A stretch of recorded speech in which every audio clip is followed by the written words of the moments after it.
তুমি না তওবা করেছিলে? তুমি না শুধুমাত্র আল্লাহর জন্য সবকিছু ছেড়ে দিয়েছিলে? বুঝতে পেরেছিলে কোথায় তোমার আসল ঠিকানা? ভুলে গেছো? আবার কোন পাপ তোমায় গ্রাস করে নিল?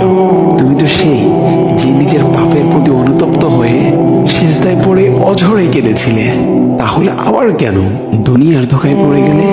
কেন ভুলে গেলে কোথায় তোমার আসল গন্তব্য? তুমি কি হার মেনে নিয়েছো নফসের কাছে? তুমি এত দুর্বল, ভুলে গেছো তুমি কার বান্দা? কে তোমার রব? তোমার রব তো সর্বশক্তিমান। সর্বশক্তিমানের বান্দা আবার কখনো দুর্বল হয় নাকি? মৃত্যু পর্যন্ত লড়ে যাও তুমি। শয়তানকে দেখিয়ে দাও তোমার ইমানের পাওয়ার।